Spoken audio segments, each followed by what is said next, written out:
Let's try this, Guru. Yeah, yeah. So I start my day anew.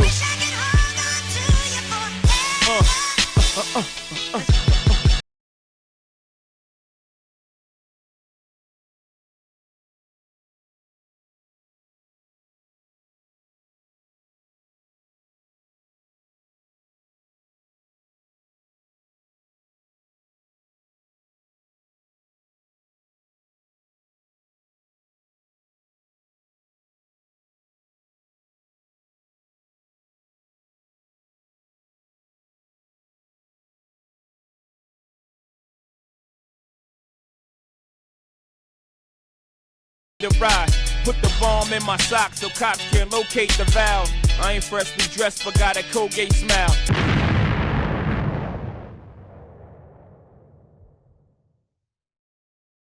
Roc-A-Fella Records. There's a difference between teams and dynasties. A team is comprised of individuals that come together for a common goal, but then you have dynasties, which are a team or individual that dominates their profession for an extended length of time. A good way to break this down is to compare this to dynasties in sports. You have the Bulls in the 90s and the Tom Brady era of the Patriots. Both teams were very dominant in their era, and both had a star, which are Tom Brady and MJ. The star of the Rock was JayZ, as we all know. The thing the Bulls and the Patriots had were players who were there to win now. People who were ready to take the spotlight at any moment. And then they had young guns, no pun intended. People who they were trying to groom so that one day they could grow and take over the throne. If you're familiar with Roc-A-Fella, then you know who fits in those positions. And then if you don't, then you'll soon find out. The sad thing about dynasties is that unfortunately, almost all of them have to come to an end. No king can rule forever.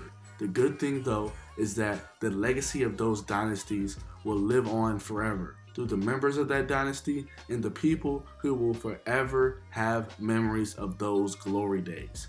The Rock started because a lot of people passed on JayZ and he couldn't get a record deal. Years later, he became one of the biggest stars in the music industry, proving the people who doubted him very, very wrong. 2 teams passed on Jordan, and a lot of teams passed on Brady.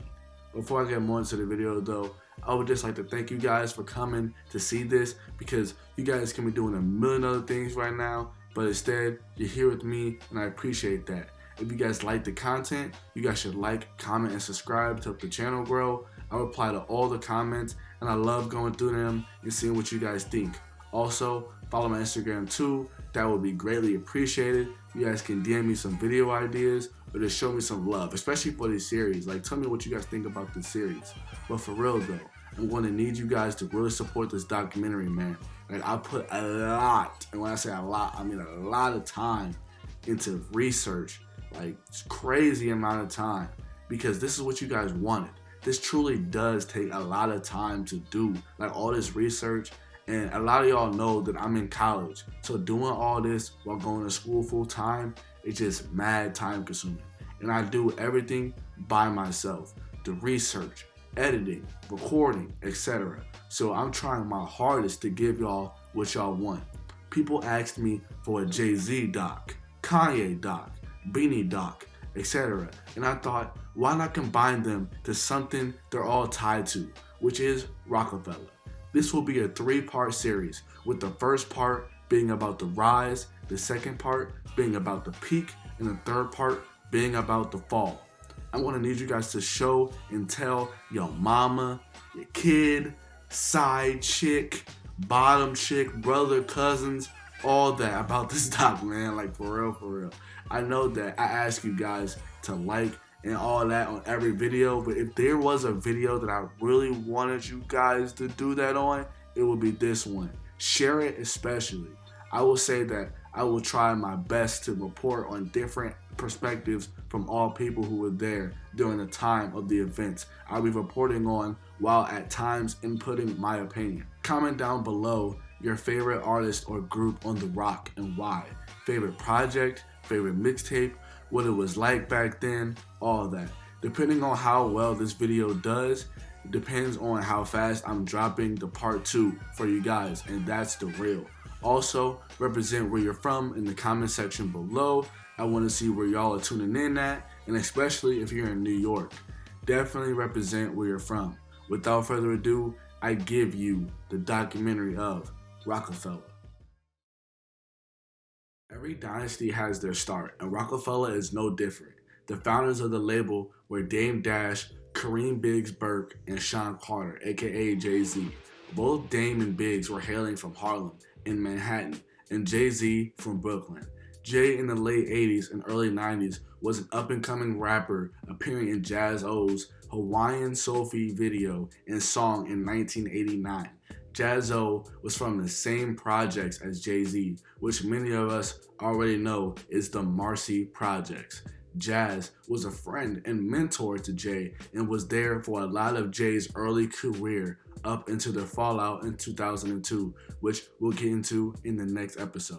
Jazz and Jay were in a short-lived group in the mid-80s named High Potent. Here's a clip to the track HP Gets Busy. I'm on the joint and I will deliver. JayZ. It's my name and forever I'll obtain it. Places in my voice, no need to explain it. Tutoring with your mind to make you go berserk. I'm JayZ and I will do work. Now we all know that I try to stay away from the street stuff and really try to focus on the music. But if you're a fan of JayZ, or at least are familiar with his story, or at least familiar with his music early to the midpoint in his career, a great amount of drug and hustling references can be found. At the time Jay was with Jazz, he had been dabbling in both music and in the drug game.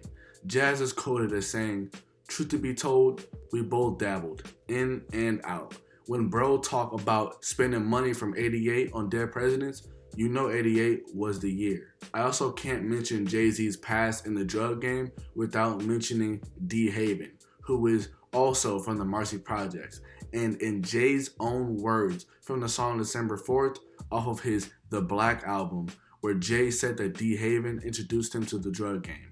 Him and D Haven would also have a bit of a falling out, but we'll get into that later. Now, we'll get into Dame Dash, and growing up, Dame was nothing short of a hustler himself. At a young age, he swept the floors of barbershops and sold newspapers in order to buy sneakers and shirts as a teenager. He was a young dude, and he even was having more money than some adults. Dame would be a troublemaker, getting kicked out of a lot of schools, and even at one such school, he got expelled for parking in the principal's parking spot. Like you want to talk about a straight savage, like that's crazy. But I'm building this picture because the background of Dame and how he is will play a big role in future episodes. But Dame and Biggs were running around Harlem together, and they would throw these parties. But Dame will ultimately leave Harlem for a little while to get into the music industry. When Dame was gone, he ended up managing hip-hop groups like Future Sound and then Original Flavor, who he eventually got signed to DJ Clark Kent. And he told Dame that he had a guy he wanted him to meet because he was in the streets too, and that guy ended up being JayZ. Jay would appear on 2 songs on Original Flavor's sophomore album, including their single, Can I Get Open?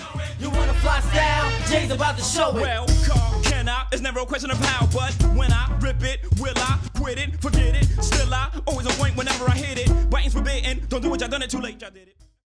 Jay and Dame had been cool for a couple years before they decided to partner up for Jay's first single, In My Lifetime. Dame got a $16,000 loan from Biggs and put all that to produce the music video for the song. At the time, Jay had a deal with Payday Records, who released the single In My Lifetime and the B-side to the record, which was the song I Can Get With That. Jay would manage to get out of this deal with Payday Records though. When Jay split with Payday, he ended up getting some money and renting a small office space in downtown New York. Jay is quoted as saying, "I like being away from everybody right now because I can get all my stuff together. Then I can move uptown with all those other dudes when everything's straight. No sense in spending a whole lot of money on office space and moving employees around if your product isn't bringing in any money yet. That's a mistake executives make. I used my money to get this label off of the ground, and that was the right decision."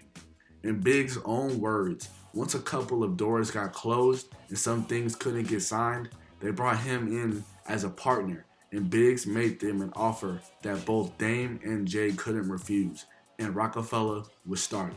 They named it after the world's first billionaire, John D. Rockefeller, and also referenced a famous Brooklyn drug dealer named Roc-A-Fella as well. JayZ started recording his debut album in 1994 and didn't finish until early 1996. Throughout the making of the album, he worked with producers like Ski Beatz, who was a member of the group Original Flavor, the legendary DJ Premier, Clark Kent, JayZ, Irv Gotti, and more. Jay originally wanted to name the album Heir to the Throne, according to Jonathan Mannion, the man who was the photographer for the album, and JayZ's albums leading up to the Black Album, I believe. In an interview, Mannion said, originally the album was called Heir to the Throne, so I had a whole set of creative for that. But then a couple days later, Jay was like, nah, switch that. We'll let the people decide if I'm the heir. So we're going to call it Reasonable Doubt. If I rise to the occasion, I'm going to be named King by the people. Now, there's a whole story behind the cover art to the album itself and the actual album. So I'm going to try to give you a little bit of both in a short amount of time. Because trust me, we'll have a lot to talk about. Like, man, we got like 5 more albums to discuss, like, before this episode is over. So yeah, but the story behind the album cover is that a PR person from Roc-A-Fella called Adrian Vargas, who ended up being the art director for the project. Vargas and Mannion were both familiar with Jay due to him being on Jazz's Hawaiian Soulful and other appearances he had on people's tapes. The first single from the album was Dead Presidents, and it dropped in February of 1996. The original version featured Foxy Brown. When the album was released, there was a different version, which was Dead Presidents 2. This version has the same backing track and chorus, but different lyrics, and doesn't include Foxy. I also have got to mention that Ski Beatz made this beat, and the beat along with the song is up there with one of the greatest beats and greatest songs in rap history. In an interview, Vargas said, the first thing that released from the album was Dead Presidents, so Jay gives me the single cover, which is a blurry and dark photo that shows him in his white Lexus, but you can't see the Lexus because it's shot through the window and he's on a cell phone. That photo, I don't remember who had taken it, but Jay provided me the image. The person who shot the image was actually the man who was the director for the Dead Presidents video. Ski Beatz in an interview gave more background behind the track. I was at this DJ event, like one of those How Can I Be Down events in Florida. Nas's Illmatic had just came out, and I was just listening to The World Is Yours. I just fell in love with the pianos. Once I felt that vibe, I just went searching for anything with a piano that made me feel like that. Soon as I heard the piano, I was gonna fall in love. I was just digging, and I found that Lonnie Liston Smith joint, A Garden of Peace, and I thought it was fresh. And then I just threw that Nas sample in there just to see if it would work because I liked Nas's voice. I gave it to Jay and it fit right into the scheme of his album and what he was talking about. Nas was originally invited to re-rap the chorus for JayZ and appear in the track's music video, but he declined. Some view these actions as the foundation of JayZ versus Nas, but according to Memphis Bleak, this is not the case. Bleak thinks that he is the cause of the infamous beef, but we'll get into that in the next episode. The second single, Ain't No, came out the next month. Vargas recalls that when that single dropped, it was huge in the clubs. That song was also featured on the Nutty Professor soundtrack, and it featured Foxy Brown and had uncredited vocals by JayZ, who actually produced the track. The last track I do want to talk about from Reasonable Doubt is Brooklyn's Finest, which features Biggie Smalls. A lot of y'all already know that Jay looked up to Biggie extremely, and there's quite a history about this track. Dame and DJ Clark Kent both have production credits on the song. In an interview with Billboard about the song, Biggs said, "This is something that we were dying to get done." Dame actually gave Clark Kent the sample for that song. Then, when Biggie and Jay sat at the board, the engineer came and dropped a pad and pen right in between them. Jay looks at it and then he pushes it over to Big. Big looks at it and pushes it back. That's the time that they realize that neither of them wrote lyrics down on paper. Here's a clip of Jay talking about how he doesn't write. How do you write these things that come so? How do you write these? I mean, not just how do you come up with. How do you write it? I stopped writing rhymes like writing them, but I didn't write the whole none of my albums. Actually, I wrote the second verse to Can I Live in the studio, and everything else was just done. Like it just done straight off memory. Like, cause when I was growing up, you know, I didn't have it. I was running around so much, I didn't really have time to sit and just write and just write and write. You know, as a youngster, I wrote all the time. I used to be at the table just writing and writing and writing. But then when I started, you know, teenage years, start running around, you know, I had to memorize, write on a paper bag, stuff it in my pocket, and then, you know, get home to transfer it to the big book. You know what I mean? And then after a while, you know, doing so much of that, it just come exercise to memorize these lines, because most of these lines were coming to me while I was out on the street. Right. You know what I'm saying? And after a while, I just got into a habit of just memorizing it until I get to the studio and just putting it down. So you don't even write these joints down? Nah, not at all. Jay actually went in and did everything in 5 minutes. He broke down the song and left all these parts for Big. It was a different type of beat at that time. Biggie was trying to really catch the beat, and when he left, he said, "When I give you a song to rhyme on for my album, I'ma make sure it's a regular beat, so you could do a straight 16, not all this breakdown." Another interesting thing that was said about the song was said by Combat Jack. By the way, RIP Combat Jack. He said, "When I contacted Bad Boy for Big's clearance, Puff couldn't grant us the full single rights. Big had been on almost everybody's records, and Arista didn't want him to be overexposed. I remember being on the phone once again begging for Puff to let Big rock on a single and video, and Puff asking me, 'Yo, what the F is a JayZ? I can't get Clive Davis to clear Big on some unknown rapper's record.' To his credit, Puff did let The Roc keep the song on the album." A quick thing before I move on is that Irv Gotti revealed that the song Brooklyn's Finest started the short-lived beef with Jay and Tupac. Tupac dissed Jay in a few tracks, but Jay would never get the chance to respond because Pac would die in September of 1996. The album Reasonable Doubt, though, was finally independently released in late June of 1996 through a distribution deal with Priority Records. The album was delayed twice due to recording delays. It was initially proposed for an April drop and then a June 14th drop. The album peaked at number 26 on the US Billboard 200 charts and charted for 18 weeks. The album sold 43,000 copies in its first week and 420,000 copies in its first year of release. Although it wasn't a big success right out the gate, the album has definitely gained its fair share of praise.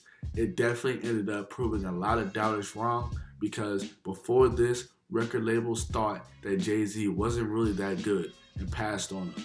Things weren't all that good though, especially with Priority Records, because Dame, Jay, and Biggs signed with them and thought that they were getting 80% and the label was getting 20%. In all actuality, they got tricked and instead shared 80% of just JayZ's piece, which is a very, very small number. Definitely not the deal that they expected. So instead of making $3 or $4 million from the album, according to Biggs, they probably made $30,000 to $40,000 from it.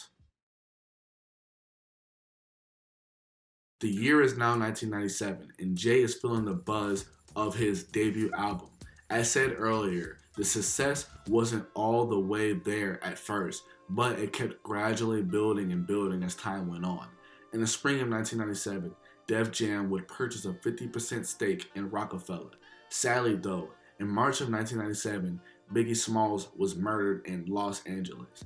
This, along with the death of Tupac nearly a year earlier, really sent shockwaves throughout the world. This had a lot of people hurting, and especially JayZ, who really looked up to him.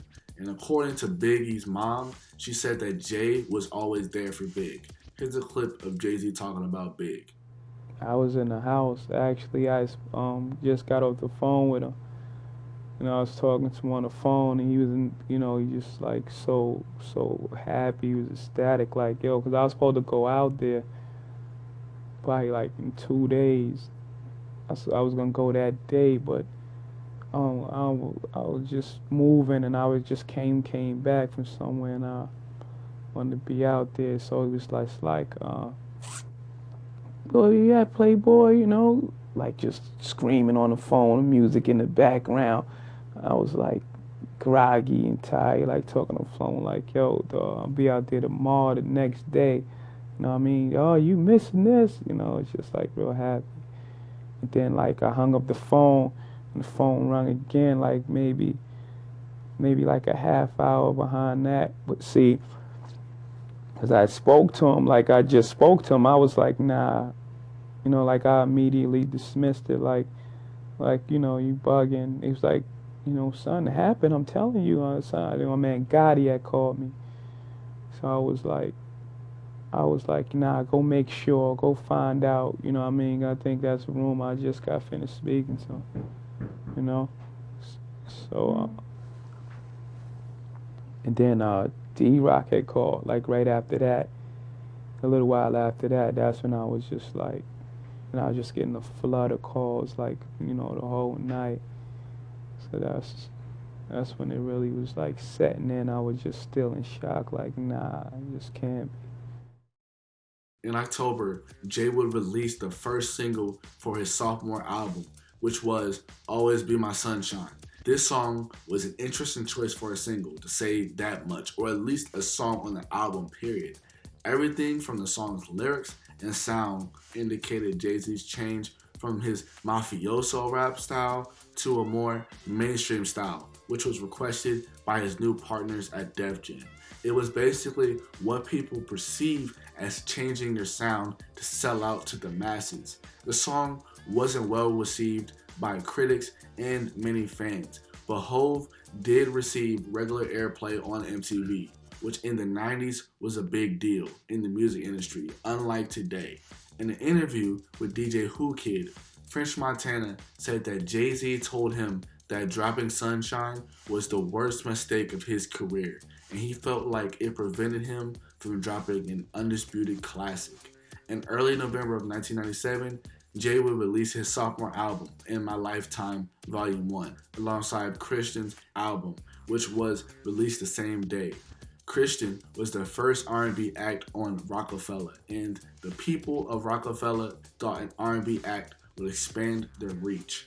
I ain't gonna lie, I felt like this group really never got their just due, and that Full of Smoke song, fire. I don't care what nobody says. But basically, to make a long story short, the group was an R&B group, but Kenny Ski, one of the group's members, believed that one major reason why they didn't really blow up is because Roc-A-Fella didn't know how to properly promote them.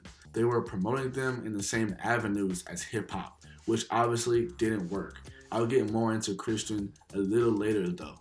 As said earlier, JayZ released In My Lifetime Volume 1 in early November of 1997, and it peaked at number 3 on the US Billboard 200 chart, selling 138,000 copies in its first week. This was a significant sales increase after his debut album, and would mark the last time Jay didn't go number 1 on the Billboard Hot 100 charts. A couple songs that I want to talk about from the album are Streets Is Watching and Where I'm From. The song Streets Is Watching is interesting because it would also appear to be the title track of the soundtrack to the 1998 movie Streets Is Watching, which was a film with many of Jay's unreleased music videos, all tied into a storyline. More of this film in just a minute. The producer of the song, which is Ski Beats, once again provides a little insight behind the track. In an interview, he said, Jay couldn't come up with the hook. That's why he took the sample from the guy from Sleepers and threw it in there. He was like, this is dope, but I don't know what kind of hook to add to it. That movie was good, but it was Jay's idea to use it. He's definitely a movie buff. Anything that had that energy of what he was representing. However, the musician behind the sample wouldn't clear the sample without the promise of censorship. As a result of that, the official versions of the song are censored, even on the explicit versions. What's funny is that Ski Beats said he never even really noticed. Another interesting thing about this song is that it was the first song to be made for the album and the last song Biggie ever heard, according to JayZ. Biggie made Jay play it for him over 30 times, and eventually Jay told Biggie to just keep it.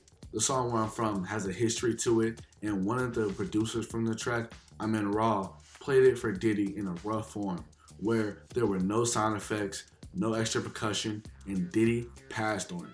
However, when the other credited producer for the track, D-Dot, played the beat for Jay and his A&R at the time, Jay heard the rough, sample-heavy cut, was immediately inspired, and began recording 4 lines at a time.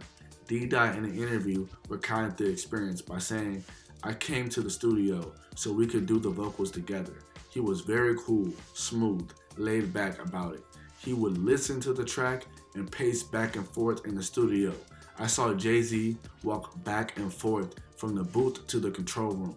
Never once did he pick up a pen to write lyrics. He would memorize 4 lines at a time in his head at one time, go into the booth, knock out the lyric, and then come back to the control room to listen to it. Before you knew it, the record was done." 1998 will be a big year for The Roc, especially with the release of The Streets Is Watching film, which released in May of 1998. The soundtrack was also released the same day. The album did well commercially, reaching number 3 on the top R&B hip-hop albums chart, and a month before the soundtrack and film were released, the single It's Alright with Jay and Memphis Bleak was released. I think it's a good time in the story to get into who Memphis Bleak is. Memphis Bleak was also from the Marcy Projects and would be one of the first artists to sign to Roc-A-Fella. In an interview with DJ Vlad, Bleak said that he always positioned JayZ as a default older brother figure in his life. Jay would visit him and tell him to get out of the streets. When Bleak was in high school, he showed Jay that he could rap by freestyling for him, which earned his respect. Jay took him to a studio where he was recording Reasonable Doubt and handed him a piece of paper with the lyrics to a track called Coming of Age. According to Bleak, within the next couple of hours, he went back to Jay's apartment and said that he remembered the rhymes. Jay's account of this is a little different because he said that he told Bleak that he was making an album and that Bleak had to learn the song in 24 hours. If he didn't learn it, then he wouldn't be on it. Bleak took the paper and would look it over. Jay said that he had written the verse down for him in chicken scratch, which basically means that it was hard to read. He said that Bleak came to him the next day and spit the whole thing, like he'd been doing it his whole life. The track took the form of a dialogue between a street hustler, who was played by Jay, and a person looking to get into the drug game, who's played by Bleak. Jay teaches Bleak how to sell drugs.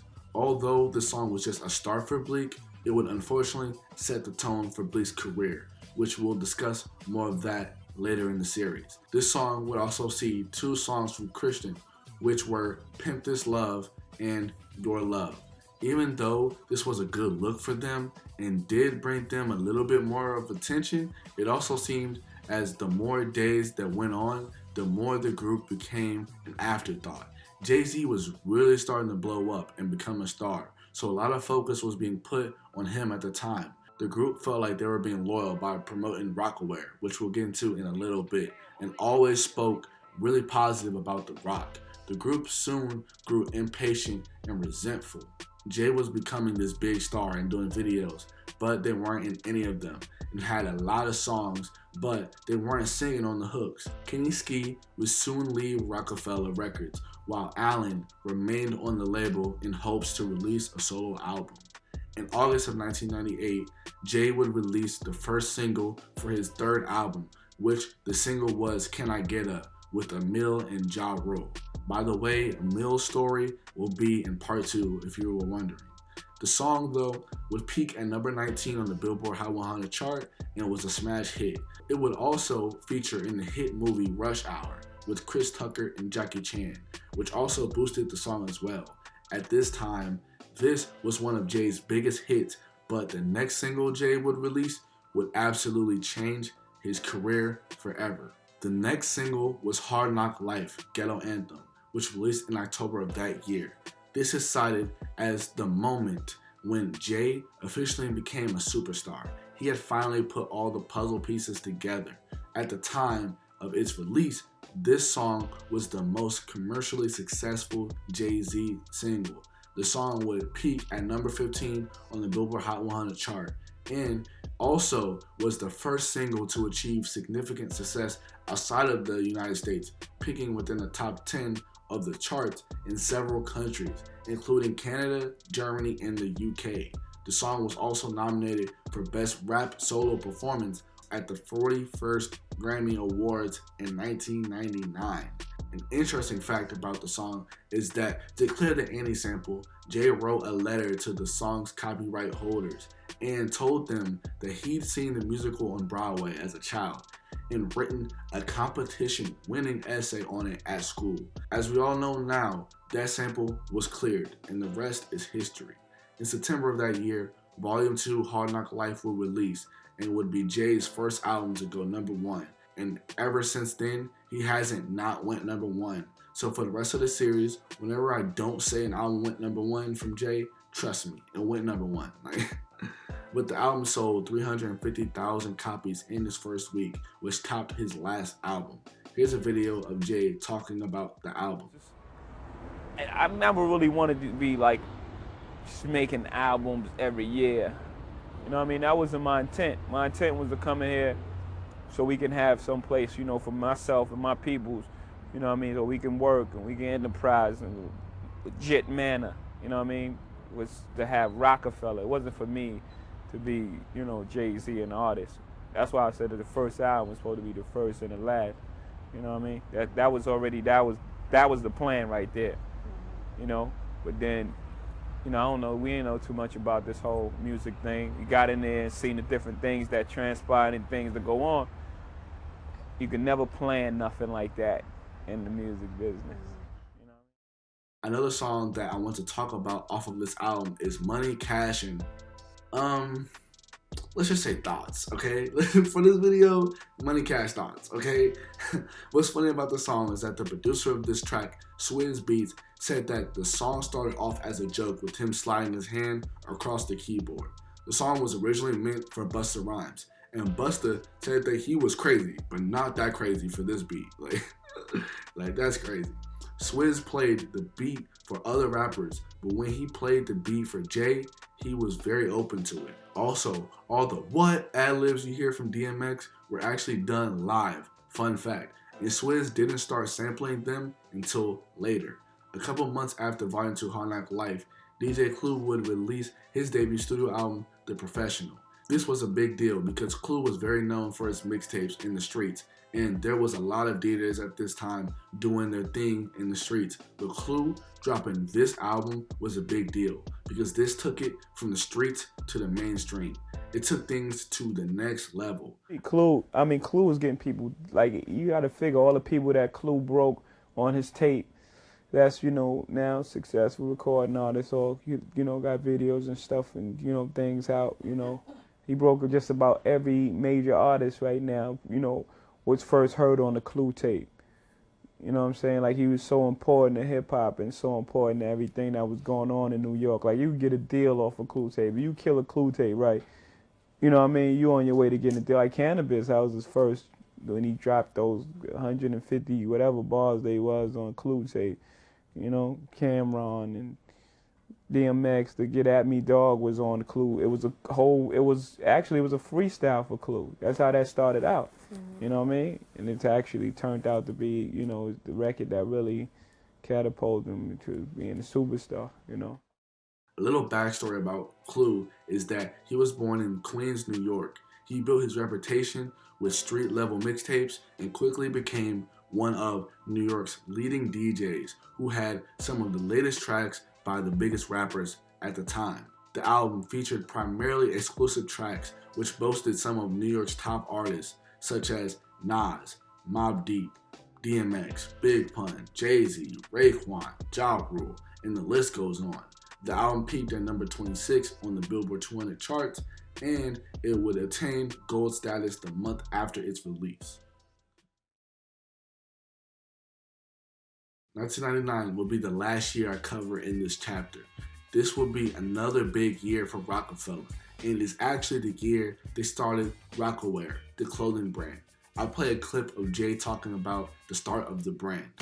That started like I would make records, and I would talk about like various like clothing brands, you know, on the record, and then I start noticing like you know, people would come to the shows wearing the clothes and things like that, and I know I was selling a lot of clothing for these companies, and I would go to them like, we should work out a deal. I think I'm affecting your business a little bit. You know what I'm saying? Maybe you should work with me.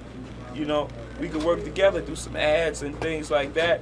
And they was like turning me away. Like I don't think they understood the amount of clothing I was moving for them. You know what I'm saying? And I wasn't doing it. I was just doing it to paint a picture.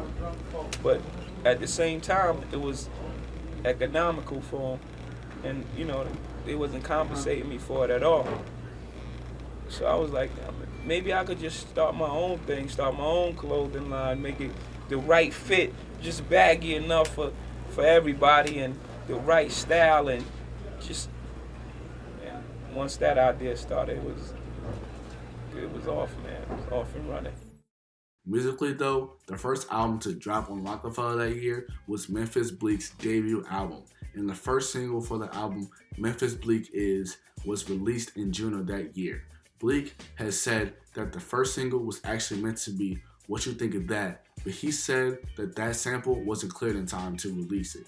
He said that his crew was scrambling to come up with the single, so Bleak called Swizz Beatz and created this track.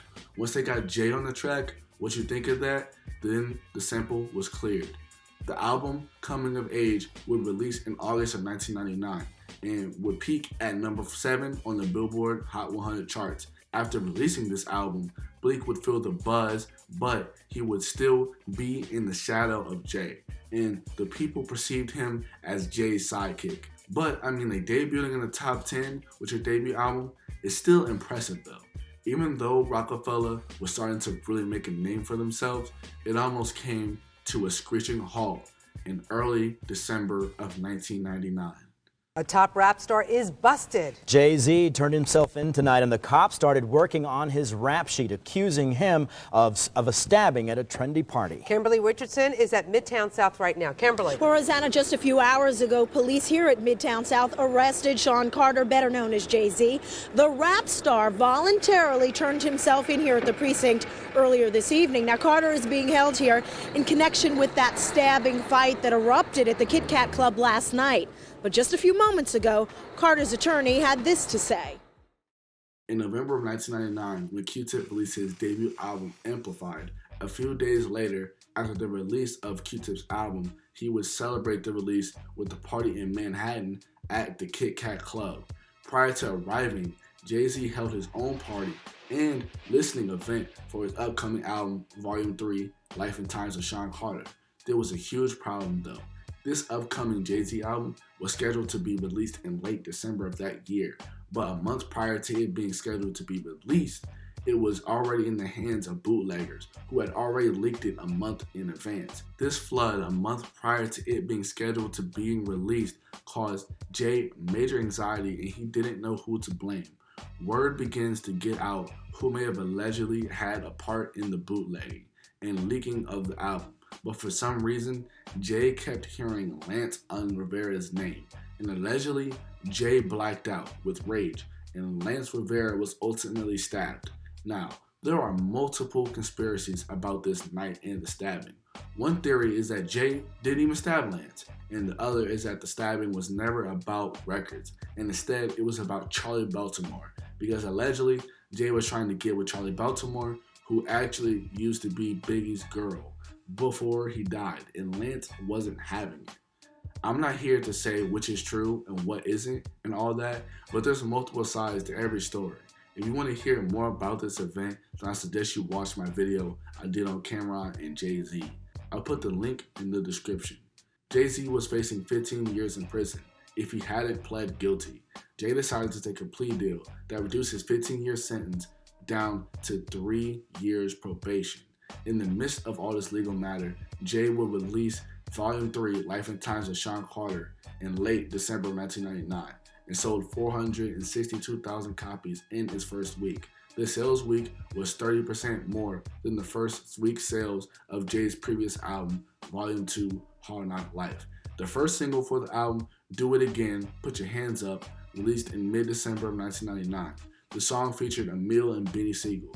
Benny Siegel's story will be in the next episode, I promise. The two songs I want to talk about on this project are Big Pimpin' and Girl's Best Friend. We'll go with Girl's Best Friend first because the story behind Big Pimpin' is just crazy. Girl's Best Friend was the lead single from Martin Lawrence's crime comedy film Blue Streak, and according to an inside source, Jay was given $500,000 for the track by Epic Records, who would produce the film's soundtrack. The track was pretty successful, reaching number 52 on the Billboard Hot 100 chart. The real track I'm going to talk about is Big Pimpin', and it featured UGK, which is comprised of Bun B and Pimp C. Pimp C is one of my favorite rappers of all time, just saying, but the amount of game that he gave and the jewels that he dropped was insane. RP Pimp C. The track, though, was produced by Timbaland, and the song is noted as one of the first songs where Southern rap truly broke into the mainstream. But let me tell you though, like the video for that song did not age well. Like I'm telling you, like Dame Dash has since apologized for that video. Like hey, if you're from that era, like you didn't you know what I'm talking about. But like yo, man, Dame pouring champagne on girls' mouths, like yo, video is wild. Like I said, if you're from that era, you already know about the video, which is crazy. But the track was one of Jay's most successful singles at this time, peaking at number 18 on the Billboard Hot 100 chart and spending 20 weeks on the chart. Jay said this about the song: "That was my third single, took the album to 3 million. Kiambo Hip Hop Joshua was with me in the studio with Timbaland. He knew I was a UGK fan, and he suggested we put them on the record. We called Bun, and then Pimp C was like, them horns, that ish is too fruity. He was concerned with alienating his audience. When Pimp first sent his verse, I didn't get it, but then the genius of his cadence hit me.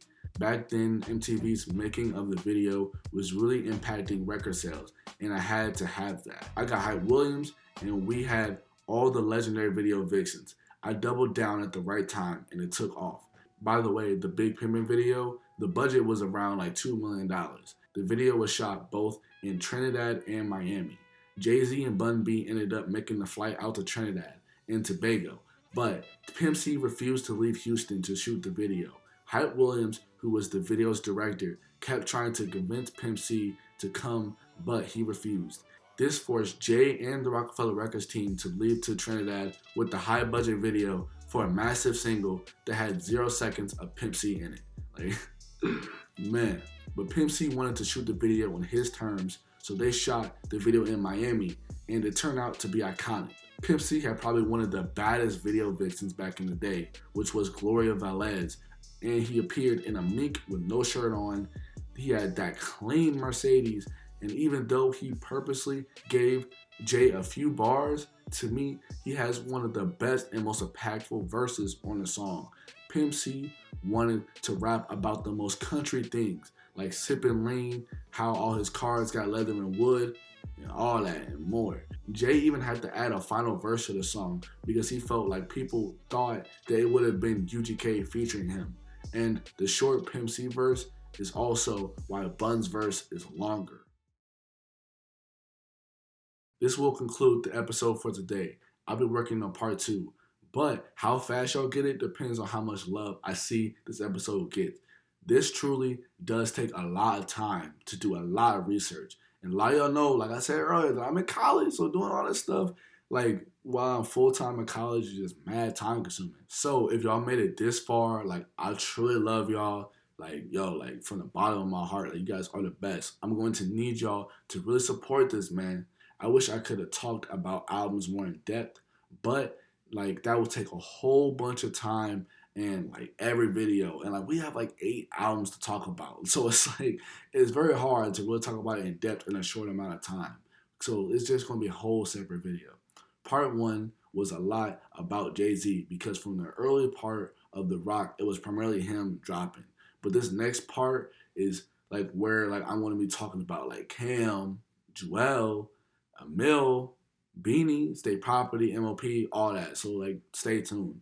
I'm just so excited for this series that I'm really putting my all into this. So I'm hoping that you guys support it. Like especially since y'all like longer videos. All in all, what do you guys think of this documentary? What's your favorite album or favorite tracks from any album that I talked about this previous episode? What's your favorite memory from this era? Are you excited for the next episode? Let me know in the comment section below.